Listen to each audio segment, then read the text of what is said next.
కేటీఆర్, హరీష్ రావు, కిషన్ రెడ్డితో మాట్లాడినారు. హ్మ్. అమిత్ షా గారితో మాట్లాడినారు. హ్మ్. సొంత చెల్లెను అని కూడా చూడకుండా, హ్మ్. హరీష్ రావు అనేటోడు సొంత మరదలను చూడకుండా, కేసీఆర్ బిడ్డ అని చూడకుండా మళ్ళీ వీళ్ళు కుట్ర కుతంత్రాలు చేసిండ్రు. అది మాకు ఇన్ఫర్మేషన్ ఉంది. కిషన్ రెడ్డి గారితో అమిత్ షా, అది కేంద్ర హోంమంత్రి అమిత్ షా గారితో మాట్లాడిండ్రు. హ్మ్. మాట్లాడి మళ్ళీ సిబిఐ విచారణ చేయించండి, హ్మ్. ఈమెను ఇక్కడ నిగలనియద్దని సొంత చెల్లెని కూడా చూస్తలేడు. గంత దుర్మార్గుడు ఎవడన్నా ఉంటాడావే? హ్మ్. ఎవడన్నా ఉంటాడా? సొంత ఆడిబిడ్డనయ్యా. హ్మ్. కవిత సొంత ఆడిబిడ్డ. పాపం ఆమె ఏదో ప్రజలలో తిరుగుతుంది ఈ మధ్య కాలంలో. ఆ ప్రజలలో తిరుగుతుంది ప్రజల సమస్యల మీద. ఆమెను ఇప్పుడు రాజకీయ పార్టీ పెడుతుంది అనగానే మళ్ళీ అమిత్ షా గారిని, కిషన్ రెడ్డి గారిని సంప్రదించారు. కేంద్ర మంత్రి కిషన్ రెడ్డి గారిని, కేంద్ర హోంశాఖ మంత్రి అమిత్ షా గారిని హరీష్ రావు, కేటీఆర్ సంప్రదించి మళ్ళీ సిబిఐతో విచారణ చేయించండి, ఆమె మీద కేసులు పెట్టండి అని నోటీసులు ఇచ్చారు. ఇది కనపడుతుంది కదా, సొంత ఆడిబిడ్డనే, సొంత చెల్లెను ఎవరన్నా ఇంత అజ్జేస్తారా? హరీష్ రావు కుట్ర ఇది. హరీష్ రావు, కేటీఆర్ కుట్ర వేసి ఆమెను మొత్తం బయటకు తిరగకుండా చేద్దాం, పార్టీ పెట్టకుండా చేద్దాం, రాజకీయాల్లో లేకుండా చేద్దాం అనేది వాళ్ళ ఆలోచన. హరీష్ రావును ఎవరు, కేటీఆర్ ఆలోచన. అందుకోసమే ఆమెకు, ఎందుకంటే కిషన్ రెడ్డితో చర్చలు జరిపారు హరీష్ రావు, కేటీఆర్.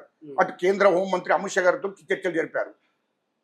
దాని ఫలితమే ఇలా నోటీసులు. ఓకే, అది గుర్తుపెట్టుకోండి. ఎందుకంటే అంత దుర్మార్గులు ఎవరన్నా ఉంటారా? సొంత చెల్లెకు న్యాయం చేయనోడివి, సొంత మరదలు అంటే హరీష్ రావు కూడా సొంత మరదలు అంటే వాళ్ళ మామ బిడ్డ, ఆమెకు న్యాయం చేయనోళ్ళు వీళ్ళు తెలంగాణలో ఉన్న ఆడిబిడ్డలకు న్యాయం చేస్తారా? చెప్పండి, న్యాయం చేస్తారా? ఏంటి ఆమె చేసిన తప్పు? కవిత చేసిన తప్పు.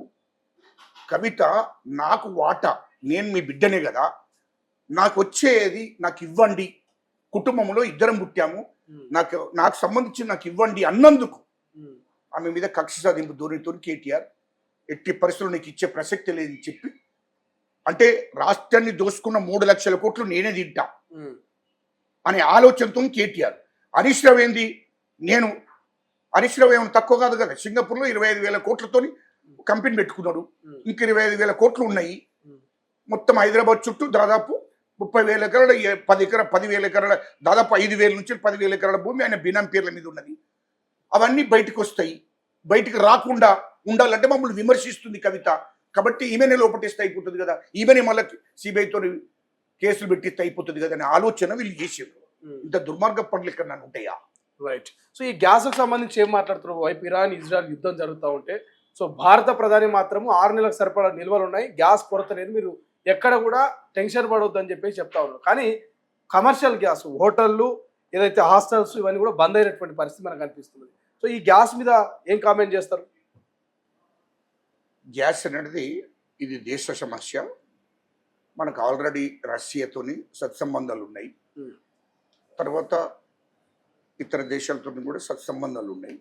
దాన్ని ప్రధానమంత్రి గారు మరి అన్ని సమాలోచన చేసి ఇవన్నీ చేకూర్చడమే కాకుండా ఈ దేశం ప్రపంచం యుద్ధాలు అనేది ఫస్ట్ ఆపితే బాగుంటుంది, దాంట్లో ప్రధానమంత్రి గారు కూడా ఇన్వాల్వ్మెంట్ అయ్యి ఈ యుద్ధాలు ఆపితే బాగుంటుంది, ప్రజలకు ప్రపంచవ్యాప్తంగా ప్రజలు శాంతి ఉండాలి, ప్రశాంతంగా జీవించాలనే లక్ష్యంతో ముందుకు పోలే తప్ప ఇరాన్ దాడి కూడా అది చాలా ప్రమాదకరం.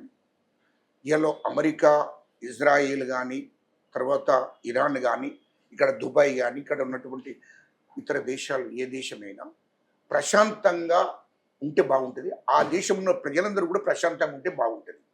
దాంట్లో ప్రధానమంత్రి చొరవ తీసుకోవాలి, ఎందుకంటే చొరవ చూపాలి. ఏంటి, ఈ దేశాలతో సత్సంబంధాలు ఉన్నాయి కదా దేశ ప్రధానమంత్రి గారికి, అందుకోసమే అమెరికా అధ్యక్షునితో కానీ, ఇజ్రాయెల్ అధ్యక్షునితో కానీ, ఇక్కడ ఉన్నటువంటి మొత్తం ఇరాన్లో ఉన్నటువంటి అక్కడ సుప్రీం లీడర్ ఎవరైతే ఉంటారో వాళ్ళతో కూడా చర్చలు జరిపి ప్రశాంతంగా అందరూ ఉంటేనే బాగుంటుంది. రెండవది, ఇప్పుడు 6 నెలలు అయిపోతుంది, యుద్ధం పెరుగుతుంది, మళ్ళీ ఎక్కడి నుండి తెస్తాడు? ఇప్పటికే హాస్టల్ కూడా బంద్ అయినా, హైదరాబాద్ 6 నెలల నుండి 6 నెలల వరకు నిల్వ ఉన్నదంటున్నావు. 6 నెలల తర్వాత యుద్ధం బాగా కంటిన్యూ అవుతాయి. పరిస్థితి ఏంది? యుద్ధం ప్రపంచవ్యాప్తంగా యుద్ధాలు జరుగుతాయి దేశాల మధ్యలో. ఒక దిక్కు దుబాయ్, ఒక దిక్కు అరేబియా, ఒక దిక్కు మన నార్త్ కొరియా, ఒక దిక్కు ఇవన్నీ ఈ దేశాలని, చైనా, పాకిస్తాన్, ఇవన్నీ కూడా యుద్ధాలు మొదలైంది. రేపు పొద్దుగల ప్రాబ్లం అవుతుంది కదా. వీళ్ళు అందుకోసం ఆ ప్రాబ్లం కాకుండా వీళ్ళు దేశంలో ప్రపంచం మొత్తం శాంతి ఉండాలి, ప్రశాంతంగా ఉండాలి ప్రజలంతా.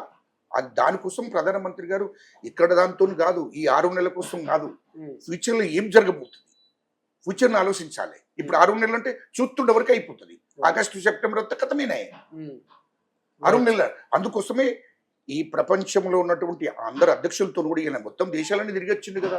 అమెరికా ట్రంప్తో మంచి సంబంధాలే ఉన్నాయి, ఇజ్రాయెల్ అధ్యక్షులతో మంచి సంబంధాలే ఉన్నాయి, అది అట్లని ఇరాన్తో కూడా మంచి సంబంధాలు ఉన్నాయి. వాళ్ళందరితో మాట్లాడితే ప్రశాంతంగా ఉంటారు ప్రజలంతా. అది ఆలోచన చేస్తే అందరూ ప్రశాంతంగా ఉంటేనే అన్ని దేశాల నుంచి మనకు దిగుమతి అయ్యేది కానీ ఎగుమతి అయ్యేది కానీ బాగుంటుంది. మన వస్తువులు అక్కడికి పోవాల్సిన, అక్కడి వస్తువులు మనకు రావాల్సింది, ఇంధనం కూడా అక్కడి నుంచి ఇక్కడికి రావాల్సింది, అన్నీ కూడా బాగుంటుంది అని నాకు. Right, thank you so much. So ఇది మొత్తం మీద సో కల్వకుంట్ల కవిత మీద కేటీఆర్, హరీష్ రావు కుట్ర చేస్తూ ఉన్నారు. రాష్ట్రంలో మమ్మల్ని ఎక్కడికక్కడ ప్రశ్నిస్తూ ఉంది, మా తప్పులను ఎత్తి చూపుతా ఉంది, మాకు ఎప్పటికైనా ప్రమాదకంగా ఉంది. మరి ఈ ప్రమాదకరమైనటువంటి కవితను మళ్ళీ జైలుకు పంపించాలనే కుట్రలో భాగమే ఇవాళ సిబిఐ నోటీసులు అనేటువంటి అంశాన్ని గజ్జల కథంగా చెప్తా ఉన్నారు. మరోవైపు పార్టీ ఫిరాయింపులు, మరి గతంలో మా ఎల్పీనే మర్జు చేసుకున్నప్పుడు కేటీఆర్కు, కేసీఆర్కు, హరీష్ రావుకు గుర్తు లేదా? సబితా ఇంద్రారెడ్డి గారికి మంత్రి పదవి ఇచ్చినప్పుడు ఎందుకు అప్పటి స్పీకర్ స్పందించలేదు, ఎందుకు అప్పటి నాయకులు స్పందించలేదు దీని మీద అంటూ గజ్జల కాంత గారు ఘాటుగానే కౌంటర్ ఇచ్చారు. చూద్దాం ఏం జరుగుతుంది. మరి సుప్రీంకోర్టులో కూడా ఈ కేసు నడుస్తూ ఉంది, విచారణ తేలబోతా ఉంది. బట్ ఎలా ఉంటుంది తీర్పు ఏంటిది? బట్ ఏదేమైనా స్పీకర్ నిర్ణయం అంతిమ నిర్ణయం అని మొదటి నుంచి వస్తున్నటువంటి చర్చ. బట్ ఫైనల్గా స్పీకర్ నిర్ణయమే అంతిమ నిర్ణయం అవుతుందా, లేక కోర్టులు జోక్యం చేసుకొని ఏదైనా పనిష్మెంట్ ఇస్తా అనేది చూడాల్సిన అవసరం. కెమెరా పర్సన్ అజయ్తో శ్రీశైలం, తొలి వెలుగు, హైదరాబాద్. అసలైన తొలి వెలుగు. ఫాలో వాట్సాప్ @తొలి వెలుగు official.